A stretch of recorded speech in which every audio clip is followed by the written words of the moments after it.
How often do you cross paths with an American hero? Would you know their story if you did? With no state or federal funding, the Chennault Aviation and Military Museum continues to shine the spotlight on vets as they consider every day Veterans Day. In this edition of What's Your Story, a tale of faith, survival, and a tin cup. Times during that ordeal that I think that's what pulled me through. How do you measure time? For most, it's a duration between two events.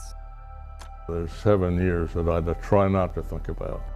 During daily 30-minute swims, 91-year-old Bruce Seeber focuses on time gained, not lost. There's only one word for that, and that's faith.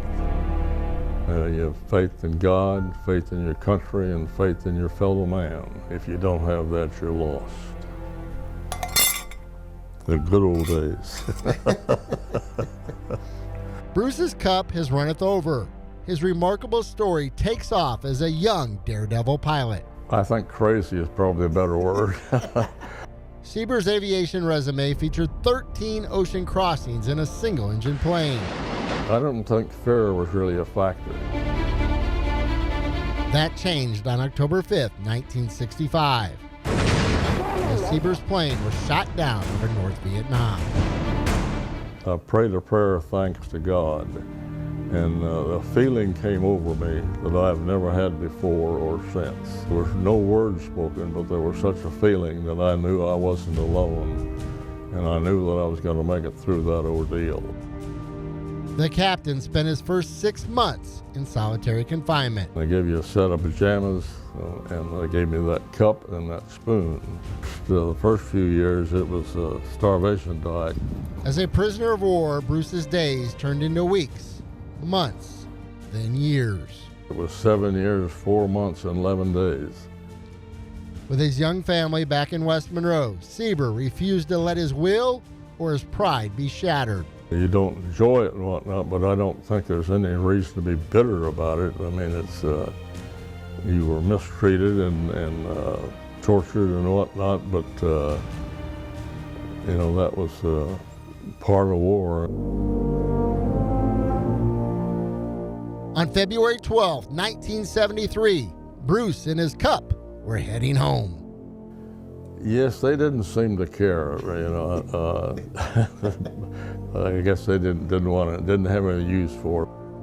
With 3 promotions during captivity, the colonel raced home into the loving arms of his daughters and wife.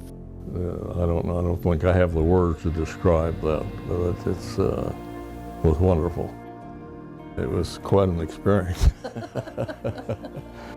Bruce's story and thousands of others are told at the Chennault Aviation and Military Museum. That is why we can't do enough to honor him and to make sure that his story lives on.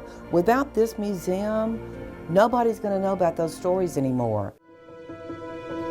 This area is beautiful. This weekend, the Red, White, and Blue Air Show will salute America's heroes. It's a label that Bruce is not comfortable with. It's kind of embarrassing.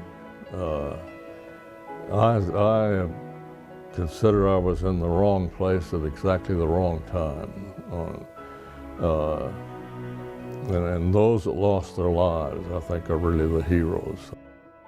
It's just humbling, you know, to be around people like this. Thanks to veterans like Bruce, He gave it all for 7 years. we don't have to walk in their shoes, but it should be our obligation to take time to honor and to know their stories. We just don't know the treasures that are around us, and we should, you know, take time to slow down and find out about other people.